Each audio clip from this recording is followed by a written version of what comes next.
Hi, this is Lisa again, and following my stories of the day I fled to a refuge and my years of domestic abuse, I thought I'd talk today about what is love.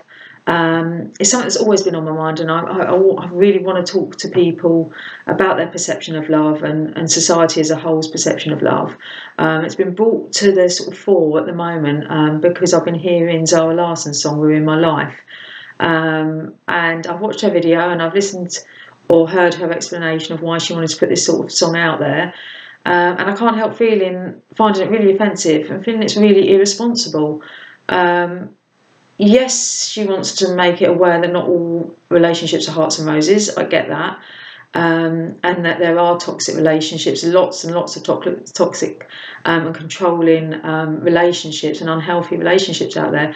But the way in which it's portrayed is just, again, dramatising it and glamorising these toxic relationships that people get hooked on, and it's normalising it. It's saying it's okay to miss them, which it is. Once you've left a relationship, obviously you're going to miss them. You've left a relationship, no matter whether it's good or bad. They took up a lot of your time. Of course, you're going to miss them.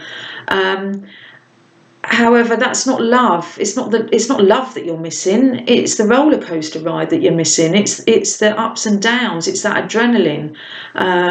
It's those few good times over the bad times. And I just feel that portraying it in such a way, particularly when she's looking amazing in the video, you certainly wouldn't be looking like that if you've just got out of a relationship with somebody who's ruined your life.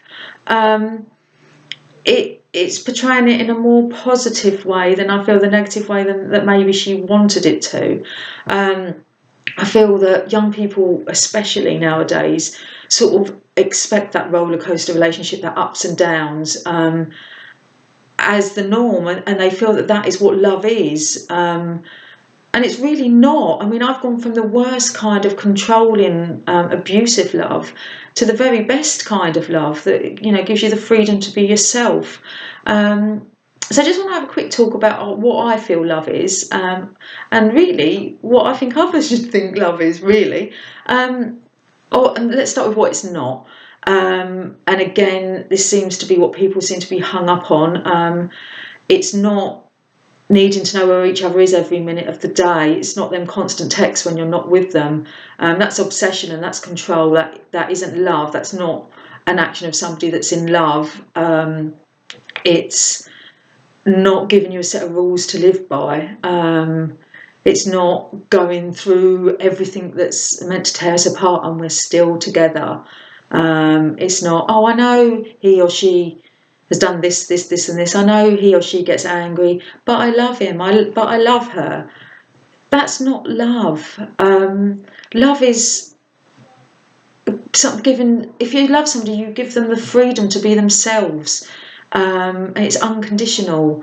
It can be you going out for a night out and not having to worry about what time you're coming back, and not having to text them every 5 minutes to tell them, where you are, wearing what you want, and literally just going out and having a good time. You've not got anything else on your mind apart from that particular moment, because you've got that security and comfort that that you've got that person in the background at that particular moment that loves you and supports you.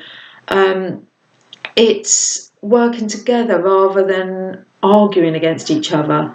Now, I know obviously we're all going to have disagreements, we all are, but it's recognising and appreciating the differences of opinions. It's not trying to yell at somebody and tell them that your way is right and their way is wrong.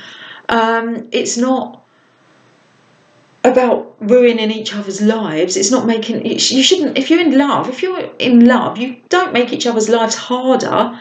Your life should be easier. Your life should be full of joy when you're in love. It's support, it's safety, it's comfort. And I suppose, to some, even to me at some point, that sounded boring. When I first met my husband, and he was much quieter than I am. And I sort of first met him, and I think because I've been so used to these roller coaster rides and these ups and downs, and it was quite clear from the outset that he wasn't really one to argue. To be honest, he's too laid back and horizontal to ever argue. So, and I sort of met him initially, and I thought, I'm not sure about this. It's a bit quiet. I think, is it going to be a bit boring? Am I going to get bored? I mean, what was I bloody thinking? And luckily, I recognised the fact that that isn't a negative. The fact that somebody doesn't blow up every 5 minutes, that's not a negative. That's a fantastic positive. It's not boring. Being safe isn't boring. Being safe is being able to do and express yourself how you want to express yourself, and knowing that they're there, that they've got your back no matter what, that you can always depend on them, that they don't let you down. It's not like, you waiting for them in all night and then they don't turn up and then you find out they've been out clubbing or whatever and lying to you. There's no lies. There's only truths. And I think, going back to the Zara Larsson song, I think young people, when they have these sort of arguments and they have these volatile relationships, they're going to go home and they might play the song. And I don't think it's going to prevent them from going back. I think it's going to encourage them to go back, because they think that's normal. Everyone goes through it. And yet lots of people do go through these toxic relationships, but sort of wake up and see it for what it is. It isn't love, it's obsession, it's control. And it's an addiction. I was one of the first to say that, the first thing I missed when I left my abusive relationship was that roller coaster, was the ups and downs. It's that adrenaline and that energy you need. But once you get used to living on this even keel and having this person behind you that backs you up, that you work together with, that gives you so much more energy and so much more strength. And someone that tells you you're beautiful every day. I mean, God, that makes you feel like so special. And it's not cheesy. They don't do it in a cheesy way. They do it from the bottom of their heart. And they'd do anything for you, but at the same time, you wouldn't expect them to do anything for you, because you wouldn't want them to put themselves out, for you. Their happiness is just as important as your own happiness, and vice versa.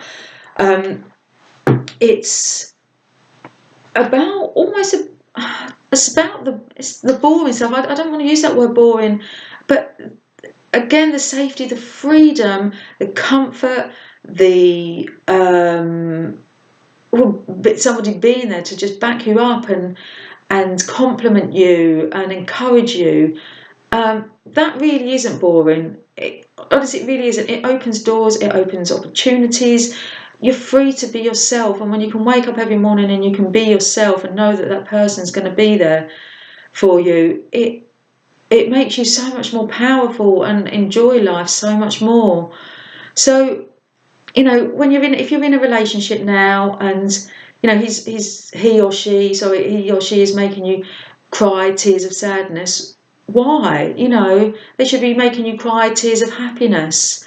If you've got that, that constant stomach, you're going over because you're not sure what's going to happen, you're not sure what's going on, you've not heard from him or her, or they're messing you around. That thing going around in your stomach really isn't love, and they're not acting out of love.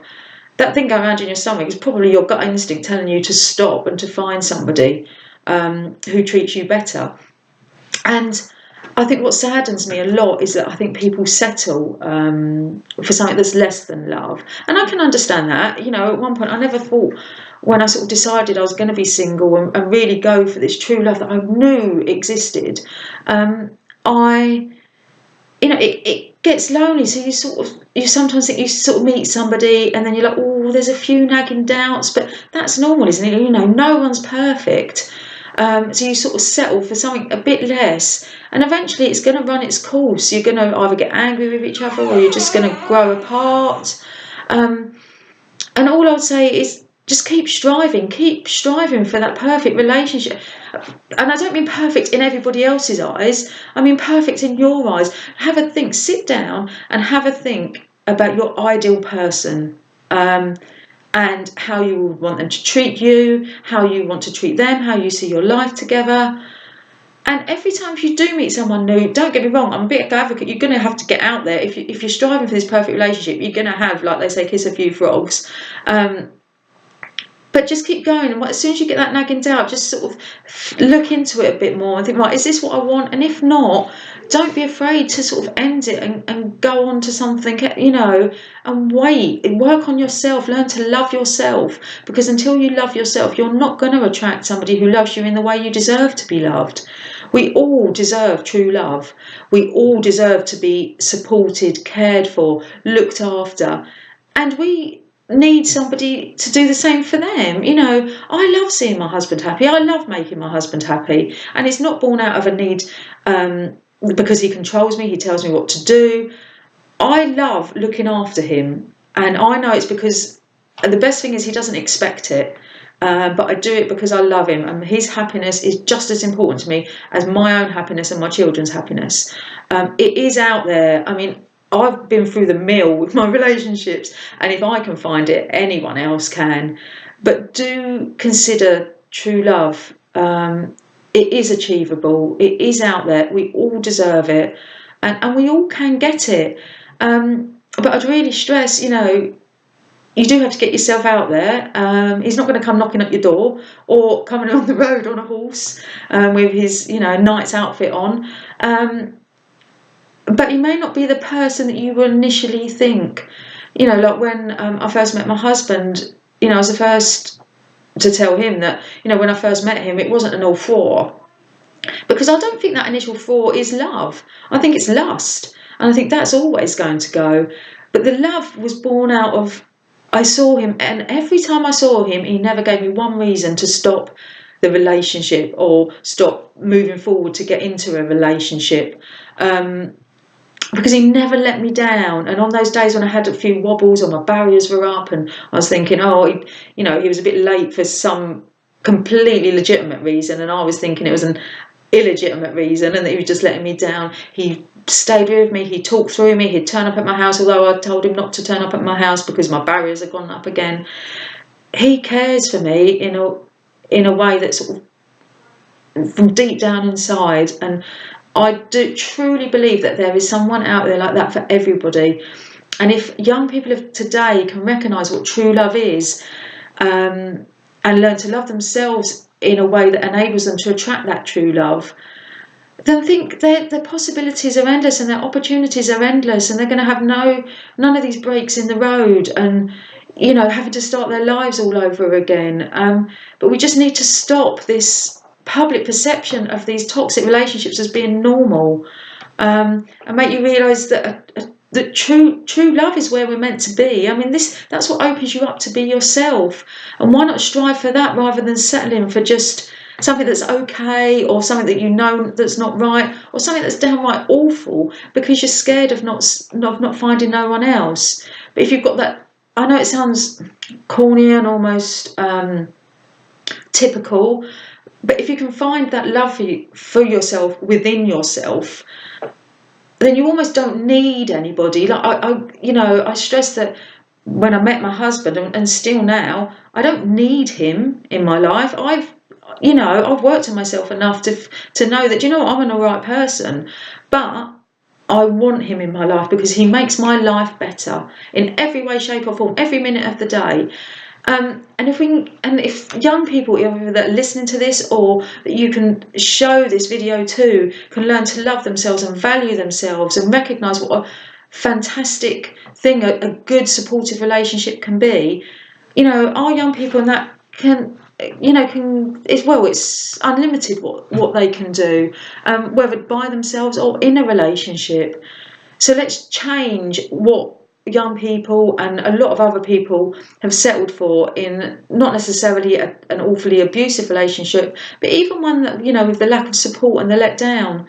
Don't settle for it. Go out and find the love within yourself, and then I can assure you 100% that love will come back to you, will be mirrored back to you in the form of your perfect partner, your perfect relationship. But that's perfect to you, not perfect to everybody else.